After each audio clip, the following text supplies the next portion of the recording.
No.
Daawwachiisaadha.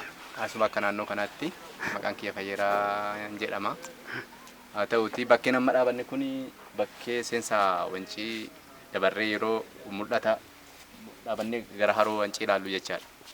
Bakkee lama jira yeroo asii kaane yeroo gadi siqnee harka mirgaatiin naannoo bishaan ho'aa fi dildilli kan hojjetame jira. Karaa ammoo harka bitaatiin immoo kan konkolaataan akkas naanna'ee akkas kun bakka kanaan kan naanna'ee bakka kanaan kan nu deemsisu jechaadha. Naannoo loojii nu geessa bakka loojii piroojeektii wancii irratti hojjetame. Fi dakarratti immoo bakka naannoo bidiruudhaan jalbaadhaan deeman achi nu geessa jechaadha. Hunda isaanii ilaallee baana hojjettan bakka hunda deemuu dandeenya jechaadha. Lakki immoo bakka hundayyuu deemnee ilaalluu hojjettan immoo bakka Hege keessaa isintu filataa bakka hundayyuu ilaalluu jettan bakka hundayyuu waliin deemnee ilaaluu dandeenya. Kanaaf ibsisanii gochuu dandeenya. Bakka hunda deemnee ilaalla waan ta'eef itti walii gallachuudha. Asirraa jalqabna. Ta'umsa asirra. Konkolaataadhaan buunee daka buunee bishaan ho'aa fi dildila ilaallee deebinee dammoo bakka yabalaa sana deemna jechaadha.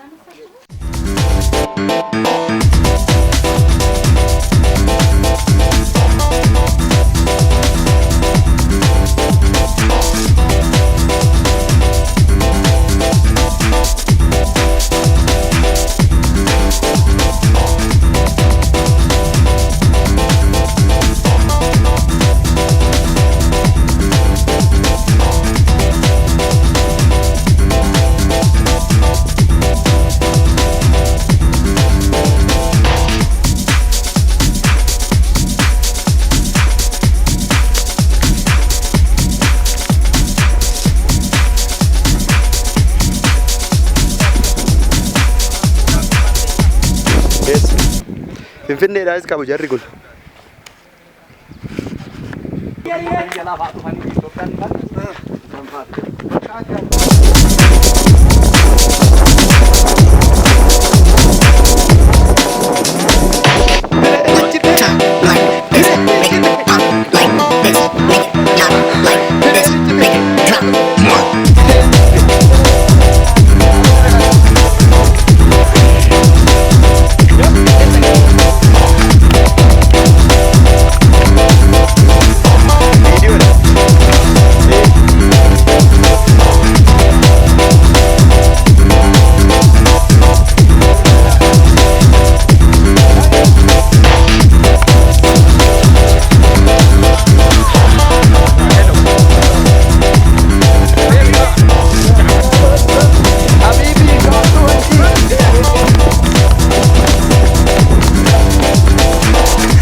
ummata keenya ummata qashti ila ammaan kana haroo wancii jirra. Baay'ee asii gadee tabba asii gadee bishaan uumamaa ilaaluu deemaa jirra ummata keenya bakka addaati. Kun akkuma argaa jirtan baay'ee ulfaata. Egaan kabajamtoota hordoftoota keenya amma gara haroo wancii deemnee jirra. Bishaan uumamaadha kan nuti daawwachuu deemaa jirru. Hiriyoonni keenya na bukkeetti argaman namoota hedduu jiru. Baay'annee dhufnee jechuudha. Gadi buunee bishaan uumamaan jiru daawwachuu deemaa jirra. Kana hunda sinan daawwachiisa hanga xumura qophii keenyatti nu wajjin tura. Tabbisaa asii gadee baay'ee kaadhu nama gochaa jira. Tokkicha kaadhu laata al takka kaadhu laata al takkaan kaadha godhe. Kabajamtoota uummata baay'ee jira. Niikicha cimaadhaan as geenye kaameraamaaniin kiyyallee baay'ee kaachaa jira. Asii olee kun akkamitti akka baan rabbaa beeku keessi baay'eetti ulfaata. Kaameraamaaniin keenyallee kun as jira. Hiriyoonni keenya ni jiru. Nimoonaan hin jira. Boonsan hin jira. Misgaanan hin jira. Ermiyaas hin jira. Hirphaan kaameraamaanii ta'ee jira. Har'a immoo anis Daani'el Daksiisan hin jira. Kakka nu waliin tura nu hordofa. Bosona uumamaati kun. Bosona uumamaan argamu. Naannoo uumamaa naannoo bishaan ho'aa fi naannoo albuuda uumamaa kan uumamaan argamu asitti fi naannoo diddira piroojeektii naannoo wancii irratti bara kana hojjetame ilaaluuf deemna. Yeroo bakka sana deemnu bosona uumamaa keessa darbaa jirra. Bosona uumamaan waggaa 300 dura abbootiin kunuunsanii dhalootatti dabarsanii bosona uumamaa mukkeen gurguddoo keessatti argaman daawwachaa deemaa jirra jechaadha. Bakkeen namatti argamnu kun. Okay, kuni amma bosona uumamaan dhaabatee jirudha jechuudha. Bosona uumamaadhaan kunuunfamee namoonni naannoo kana jiraatan kunuunsanii waggaa yoona hangaan jechaadha. Okay. Kana namni ciruu hin danda'u jechuudha. Jigsuu hin danda'ani. Baay'ee tureera. Mukkeen akka ejersaa, heexoo, qamaxxee kan jedhamu uumamaan gaattiraa biyya keessatti argamu jechaadha. Bosona kana keessa bineensonni jiran bineensonni jiru. Bineensonni baay'een illee jiraachuu baatan bineensonni akka jaldeessaa, amalee, weenni kana jiru as keessa. Okay. Egaan kabajamtoota hordoftoota keenya akkuma dura isin daawwachiisaa turre ammas kunoo bishaan uumamaan ho'aadha jedhamee itti deemaa jirra. Baay'ee tabbisa nu danqisiisaa jira. Amma yoona baay'ee deemaa jirra. Daawwattoonni keenyas namoota hedduu faana jirra waan ta'eef hanga xumura qophii keenyatti ammallee nu hordofaa. Gadi buunee wanta jiru hundumaa bishaan uumamaa kana hin hordofna. Nu waliin tura nu hordofa.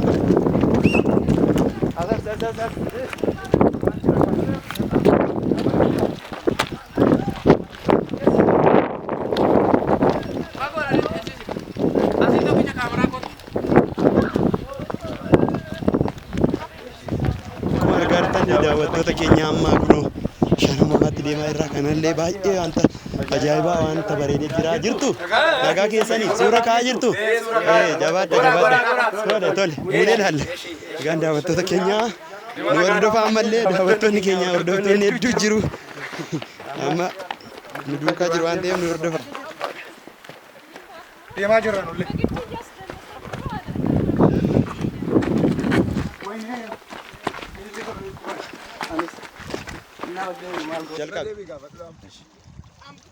Tole bishaan uumamaa naannoo kana jira dhageenya dhumne. Bishaan uumamaa kun akkamidha ammami? Bishaan uumamaa kun naannoo haroo Wanciitti kan argamudha. Uumamumaan kan argamedha. Lafuma keessaa burqaa. Amma akka agartanitti yoo ta'e dhagaa kana keessaa burqaa. Bishichi dammoo yoo dhugnu akkuma bishaan amboo faana tokkuma. Otoo waan tokko ittiin dabalamiin, otoo waan tokko irratti hin dabalamiin akkasumatti uumamumaan kan argamedha jechaadha. Bishichi yeroo dhugnu hin mi'aa akkuma bishaan ambooti. Xiqqoo wanta ashaboo akka ashaboo waan akka ayiranii of keessaa qaba. Garuu kana caala immoo waan biraa itti dabalamee akkuma bishaan albuuda ambootti otoo ashagame kana caala mi'aa jechaadha. Otoo waan tokko iyyuu ittiin dabalamiin akkasumatti uumamaan kan argamedha. Galatooma mee dhugnee ilaalla mee dhugnee ilaallu? Shamma mee dhugaa ilaala. Tole dhugnee ilaalla. Harkaan hin dhugama miti?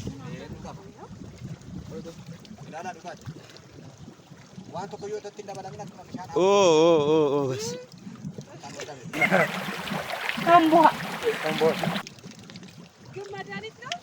maaliif fayyada amma kuni qorichan ta'e namni tokkee fakkeenyaaf garaasa keessa namni baay'ee dhukkubsatu hin jira waan adda addaatiin bakkee kana bishaan kana dhufee waan silaa itti dabalamu itti dabalee yoo dhuge qullubbiin jira kanumatti itti dabalanii waan adda addaa itti dabalanii yoo dhugan gara namaatiif baay'ee qorichadha. Fayyummaadhaaf gaariidha. Fayyummaa namaatiif fayyaa namaatiif baay'ee qorichadha jechaadha. Tole tole galatooma.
Baay'oo. Kanuma inni ijoollee booressanii maali? Ijoollee booressee jechuudha.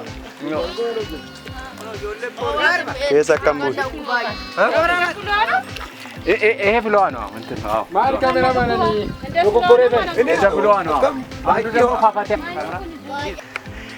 Yaa uumaa ko lafa kamiin dhufe uummata keenya haroo wancee jechuudha. Asidha baay'ee rakkisaadha. Lafisaa tabba yoo argitan riqicha uumamaa hin jira. Kuni jalli kuni muluun isuma.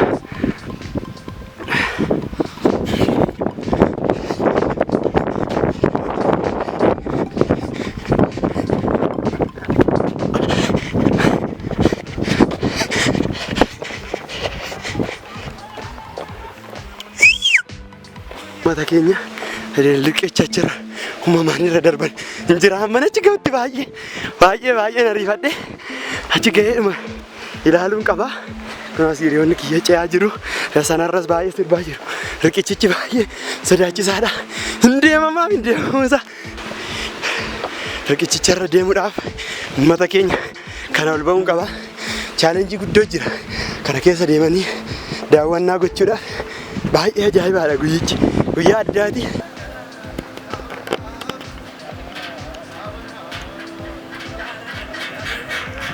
Foto kun video.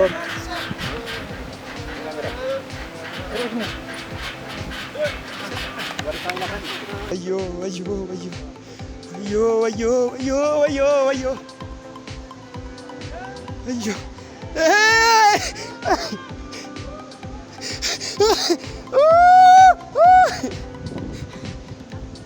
Wayyo, naman du'e.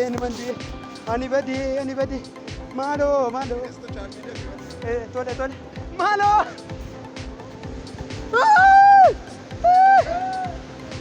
Dugana sodaachara. Malo sochoosin bannaat. Sochoosi. Malo.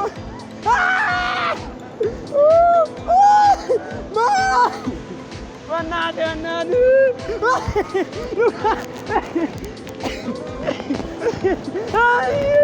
Ayyo. Man, it is.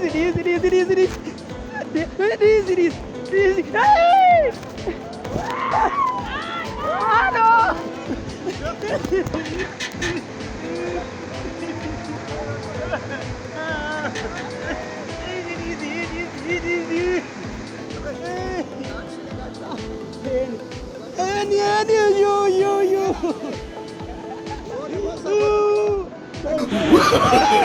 Yo.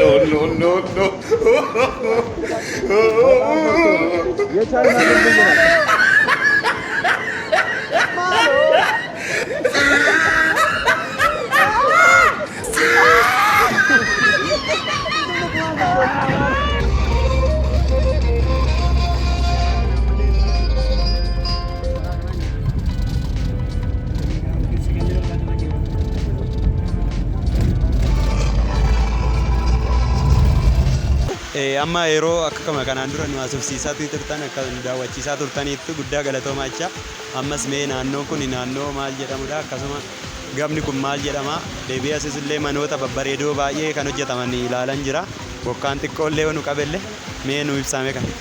Eshi galatooma bakkeen amma jirru qarqara haroo wanciiti.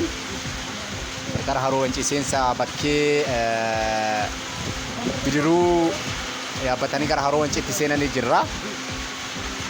Garuu fuuldura keenya kanarrattis immoo naannoo bishaan walakkaa irratti kan argamu odola guddaa manni amantaa kan irra jirudha. Mana amantaa maali? Mana amantaa qulqulluu Qidduus Qiirqoos jedhama. Yoo xiqqaate jaarraa 14ffaa naannoo waggaa 600tiin dura erga bishaan kun uumameen booda waggaa 600 dura bakka sun mana amantaa sun kan ijaarame. Naannoo isaa kana naannee jiru bishaanidha jechuudha. Bishaaniin marfamee jira. Bishaaniin marfamee jira naannoon isaa jechaadha. Amma bishichis immoo yogguu ilaallu akkasitti magariisa. Magariisummaan isaa gaaraan marfamee waan jiruuf bakki kun gaaraan marfamee waan jiruuf gaaddisaa gaara tabbarraa fudhatee naannoon isaas immoo bosonaan kunuunfamee magariisa waan fakkaatuuf magariisummaa isaa sanarraa fudhatee jira. Fageenyi isaallee naannoo meetira 78dha walakkaa isaa irratti. Asii gadee fageenyi isaa jechuudha. Asii gadeen isaa jechaadha. Bal'ina hammamii irratti argama? Bal'ina immoo illee yoo jennu heektaaraan naannoo heektaara 560. Heektaara 560 bal'ina ammasii qabateera jechuudha. Ammasii qabatee jira jechaadha. Gama kanatti kan ilaalaa yeroo manoota babbareedoo argaa jira fuuldura kanatti. Manoonni babbareeduun amma naannoo haroo wancii irratti hojjetaman kuni piroojeektii mootummaan muummichi ministeeraatiin hundaa'een piroojeektii ijaarsa biyyaa irbaata biyyaa kan jedhamu loojiiwwan babbareedoo naannoo haroo wancii qarqaratti kan hojjetamanidha. Tajaajila keessummaan bakka garaagaraa irraa dhufee bakka sana buluuf kan hojjetamedha. Mana ciisichaallee qaba jechuudha. Kutaa ciisichaa, kutaa bashannanaa, kutaa adda addaa of keessaa qaba jechuudha. Akkasumas immoo bakkee sana uummata naannoo sana jiraataniif uummata naannoo sana gallakkisan naannoo abbaa warraa naannoo nama 13 bakkee sana piroojeektii sanaaf loojichaaf gallakkisaniif oo xiqqaate mootummaan naannoo miliyoona 8.8tiin tokko isaaniitiin mana ijaaree jira jechaadha. Achumatti kan isaaniiti jechuudha mannoonni. Bakkumsa sanatti bakka toora tokkotti yookiin mandara tokkotti jechaadha. Baay'ee namatti tola kun jijjiirama guddaadha.